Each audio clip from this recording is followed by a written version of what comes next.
Hi, I'm Jeff Gallashaw, and this week's Unfinished Business, we are on the road. Actually, we are on Eric's rooftop. And this week, I have as a special guest, you know him, you love him, Andre Joseph. This week, we are going to broach a subject that the Cinephiles have only kind of skimmed, which is blacks in cinema.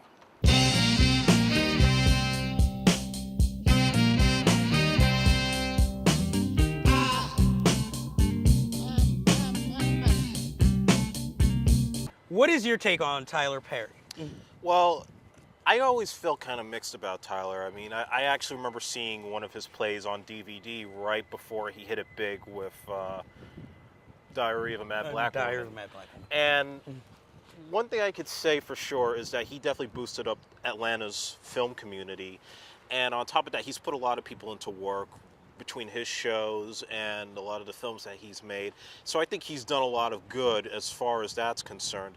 But that being said, I do feel that with the power that he has, that he's not evolving enough as a filmmaker. Exactly. I mean, the last film he did with Kathy Bates, I forgot the name of it.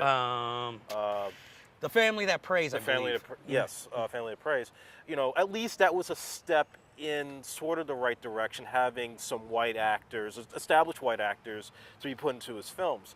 But again, it was kind of like the same type of story that he's used over and over.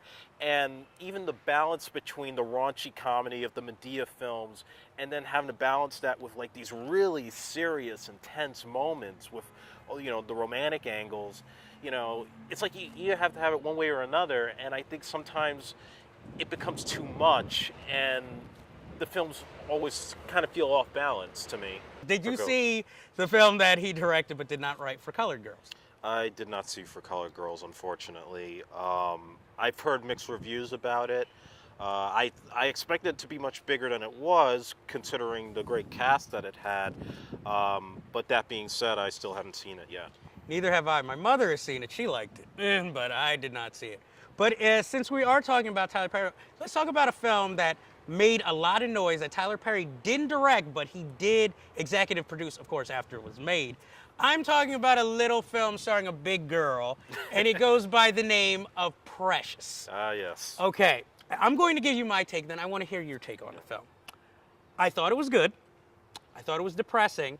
I didn't think the direction was that. I don't think Lee Daniels is that great of a director. But I thought the performances were good for what they had to work with. I thought the girl who played Precious was really good, especially when you hear her interview. I mean, she talks like a Valley girl, and then in that film, she's like, rah, rah, rah. You know, I thought that was a good performance. But here's something I noticed upon second viewing of it. But when I watched the film, one of the problems I had the first time was that people were laughing in scenes that were supposed to be dramatic. And I don't think it was that they found it funny. I think it was just shocking to them, and that's sometimes a reaction. But I noticed if you watch the film, all the characters who are good are kind of light-skinned in the film, whereas other than Precious, all the dark-skinned characters are kind of the mean or evil characters of the film. I don't know if you noticed this watching it, but it started reminding me of school days, you know, with the wannabes and the jigaboos and all that. And I mean, that is obviously a big problem in the African American community, is that we sometimes have racism between light-skinned and dark-skinned. But in general, what did you think of the film? My general feeling was I liked the film overall. I thought it was very well acted. I thought Lee Daniels really sort of created that disgusting world that Precious lived in. And of course, Monique gave a phenomenal performance. Yes, Monique she was definitely did really deserving of the Oscar for that performance.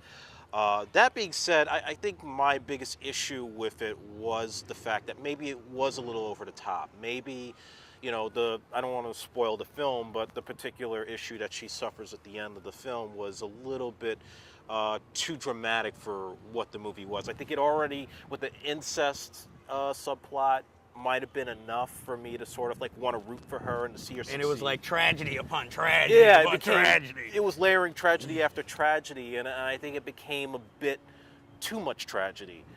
And on top of that, and this is just my personal feeling about the film, the casting of Mariah Carey and Lenny Kravitz playing their respective parts. Now, granted, I'm glad that Lee Daniels was able to take those two superstars and sort of strip them down into being real people without the makeup, without the glitz and glamour that usually surrounds them, especially in the case of Mariah Carey. Well, after... she was a last-minute replacement, though. Yes. But I don't know how you go from Helen Mirren to Mariah Carey. Well, yeah, I mean, Helen Mirren's one of my favorites. She definitely would have fit that film perfectly. But it was kind of jarring for me to see them in those two roles. I couldn't quite believe it as much. So, in other words, like, took you out of the film all of a sudden? It took me out of the film because it was just adding, like, no matter what you do, like, if you put Tom Cruise or Will Smith in a movie, no matter how big or small their parts are, they're still Tom Cruise and Will Smith. They still have that aura around them that distracts you from the rest of the movie. And that's kind of what I felt with those two. Do you think it might have been... do you think it was a story that needed to be told? I definitely think it needed to be told. I definitely believe that you don't see too many films about black women in this day and age, especially heavy-set black women. Because usually when you do see a black heavy-set woman, it's usually in a comedy, and they're usually played for comedy. Whereas in this case, it's played for more drama, and you relate to that character. And that being said, I definitely believe that as a story, it was something that people can relate to on any level. Mm-hmm. But does it make us look any better? Does it advance the culture? Probably not. No. It's interesting that you say, because now I can remember one of the most racist movies I've ever seen. It is a film by the name of Norbit, starring Eddie Murphy, where I'm like, okay, they're blacks in this town, but the three brothers are pimps and criminals, and one of the heroes is a pimp played by, the always entertaining Eddie Griffin. And, I mean, other than Tandy Newton, the only other black woman in the film is Eddie Murphy as... I don't even remember, Bernita, Vonzella, whatever the hell the name was. And one of the things that I thought was really depressing is that you have all this great black comedic talent in the film, and it's just so horrible. A few filmmakers we haven't talked about. The Hughes brothers. Ah, yes, the Hughes brothers. Now, I liked their first film, Menace to Society, which was another film that opened my eyes to black cinema. I even loved the trailer with Marvin Gaye's What's Going On. Now, that being said, I know I was talking about more uplifting films. Now, at the time, we weren't so overrun with such negative images, so I consider that more of a classic if you want to go for black street cinema. But if you notice, after that film, the Hughes brothers never really made another film that dealt so negatively with the African-American community, because they had Dead Presidents, which was more about black veterans coming back and how they were treated afterwards. Then they made this documentary, which was kind of street, which was about Pimp's American Pimp. Then they did a total change and directed a graphic novel adaptation of From Hell by the great Alan Moore. Not a great film, but, I mean, at least they tried something different. And then they made A Book of Eli starring Denzel Washington, which I'm not going to say was a disappointment. I liked it for what it was. With the Hughes brothers, it's interesting because, as you mentioned before, Menace to Society, it was a very similar film to Boys in the Hood in some ways, but also different, as you said, because of the fact that, with Boys in the Hood, like, you look at the Cuba Gooding Jr. character, he's the kind of guy that he grew up around the hood, but he doesn't fall into what Ice Cube and all the other characters go through, going through that particular lifestyle and, living by fire, you die by fire. Menace to Society was more of a guy who actually lived by fire and dies by fire.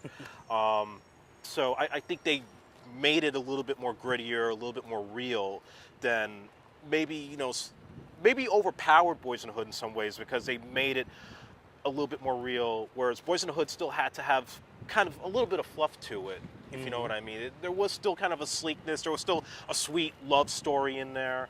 But yeah, after that, the Hughes brothers, I don't think they made as much of an impression with me as they did with that film after that.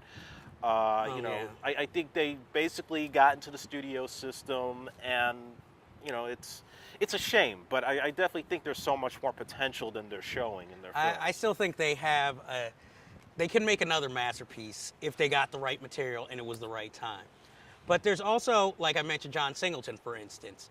He is a director who I respect, and for a while there, I mean, now he kind of is more of a studio director, but then once in a while he'll come out with his own projects. I mean, I'm still mad at him for producing Hustle and Flow, but a film that wasn't that great, but at least it opened people's eyes to a historical event, Rosewood. I mean, Too Fast, Too Furious, studio crap, but I will give it was well directed.